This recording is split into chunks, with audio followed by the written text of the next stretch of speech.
କୁହ। କର୍ମାଭ୍ୟାସ, ଖାଦ୍ୟାଭ୍ୟାସ, ଈଶ୍ୱର ବିଶ୍ୱାସ, ସାମାଜିକ ଚଳଣି ଇଏ ହେଉଛି ଦେଶରେ କେବଳ ଓଡ଼ିଶା ପାଇଁ ସ୍ୱତନ୍ତ୍ର।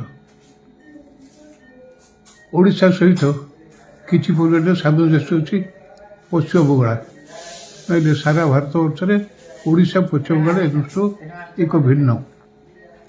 ଆଉ ଓଡ଼ିଶାରେ ଆଉ ଗୋଟେ ସିଗ୍ନିଫିକେନ୍ସ ହେଲା 12 ମାସରେ 13 ପର୍ବ।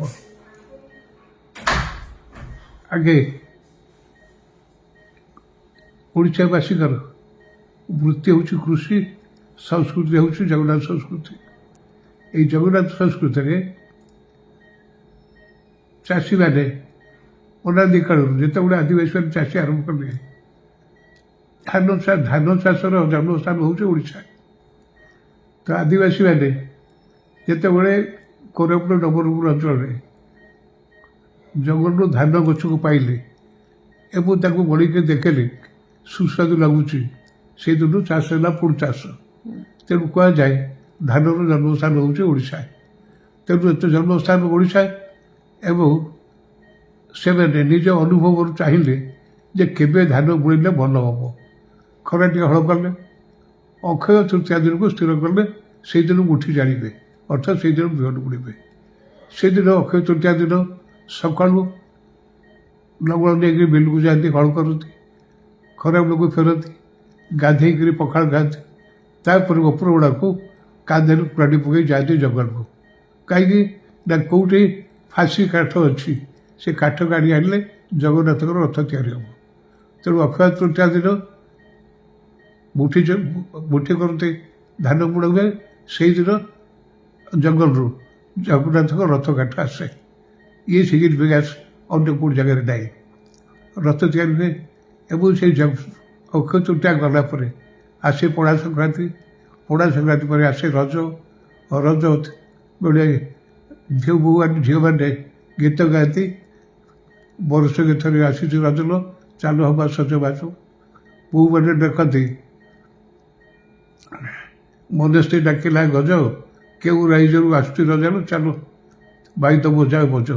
ତାମାନେ ଇନ୍ଦ୍ର ଦେବତା ଖରାଟିଆ ଚାଷ ହେଇଛି, ଧାନ ଗଛ ଖରାଟିଆ ବର୍ଷାରେ ଟିକେ ଟିକେ ଗଜା ହେଇଯାଇଛି। ସେଥିପାଇଁ ରଜା ଆସିଲା ବେଳେ ସବୁ ଭାତୁଡ଼ିମାନେ ଡାକନ୍ତି କେଉଁ ରାଇଜରୁ ଆସିବ ରାଜନ, ତେରି ବାଇଦ ବୋଝା। ସେ ରାଜା କିଏ ନା ଇନ୍ଦ୍ର ଦେବତା। ପୂଜା କରିଦେଇ ରଜ ପାଳନ୍ତି ଏବଂ ଭୂମି ପୂଜା ହୁଏ। ବର୍ଷା ହେଇଯାଏ, ବର୍ଷା ହେଲେ ଧାନ ଗଛ ବଢ଼ିଯାଏ। ଯେତେବେଳେ ଗହ୍ମାପୁନେଇ ହେବ ସେତେବେଳକୁ ଧାନ ବେଉଷଣ ସାରିଥିବ।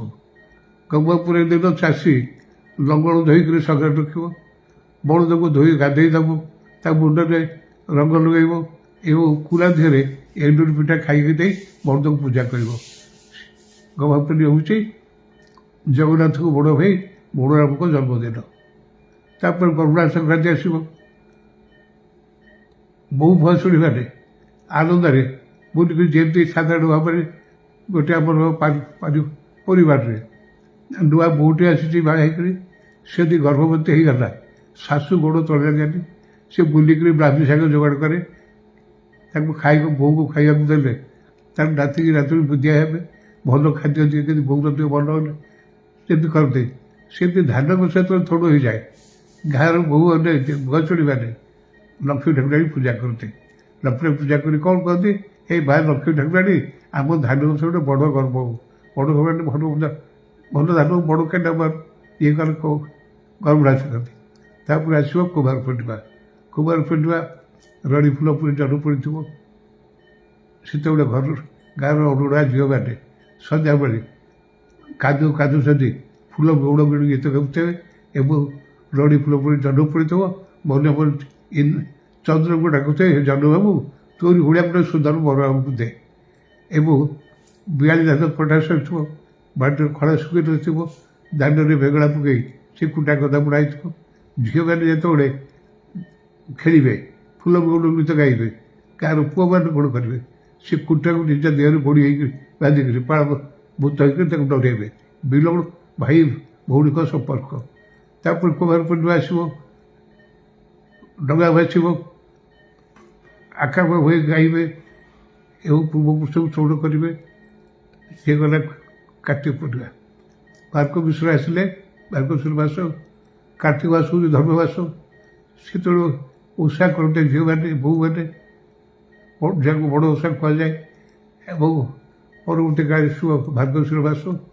ଘରେ ଘରେ ପ୍ରତି ଗୁରୁବାର ଦିନ ମାଣ ବସିବ। ଗୁରୁବାରେ ମାଣ ବସିବ, ଲକ୍ଷ୍ମୀ ପୁରାଣ ପଢ଼ା ହେବ। ବୋହୂମାନେ ଡାକିବେ ଲକ୍ଷ୍ମୀ ପୁରାଣ, ଧାନ ହେଇଥିବ, ଧାନ କଟା ହେଉଥିବ, ଲକ୍ଷ୍ମୀ ଉଠୁଥିବ। ତାପରେ ପୁଷ ପୂର୍ଣ୍ଣିମା ଆସିବ, ପୁଷ ପୂର୍ଣ୍ଣିମା ମାସ ଆସିବ। ପୁଷ ପୂର୍ଣ୍ଣିମା ପାଳନ, ପୁଷ ପୂର୍ଣ୍ଣିମା ବେଳେ ମକର ଚାଉଳ ଖାଇବେ, ମକର ସଂକ୍ରାନ୍ତି। ଏବଂ ଆଜି ବି ଆମ ଓଡ଼ିଶାରେ ଲଙ୍କାରେ ମକର ସଂକ୍ରାନ୍ତି ପାଳନ୍ତି, କିନ୍ତୁ ଆଦିବାସୀମାନଙ୍କର 10 ଦିନ 15 ଦିନ ପୁଷ ପୂର୍ଣ୍ଣିମା ଚାଲେ। ତାପରେ ମାଘ ମାସ ଆସିବ, ମାଘ ଆସିଲେ ମାଘ ପୂର୍ଣ୍ଣିମା। ସେଠି କ'ଣ ହେବ? ମାଘ ପୂର୍ଣ୍ଣିମାରେ ଅମାବାସ୍ୟାରେ ଜାଗର ହେବ। ଜାଗର ପରେ ପୂର୍ଣ୍ଣିମା ଆସିବ।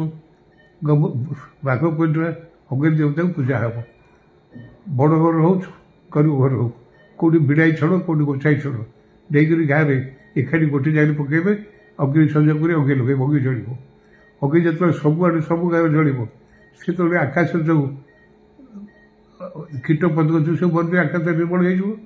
ଏବଂ ଏକଥା ଅଛି ଯେ ଜଳୁଥିବା ଅଗ୍ନିରେ ବାଡ଼ିରେ ଫଳିଥିବା ବାଇଗଣ ପୋଡ଼ିକରି ଖାଇଲେ ଦେହରେ କୃମି ରୋଗ ହେବନି। ତାପରେ ଆସିବ ଫଗୁଣ ମାସ, ଫଗୁ ଖେଳିବେ। ଫଗୁ ଖେଳିବାର ଅବିର ବୋଳି ହେବେ।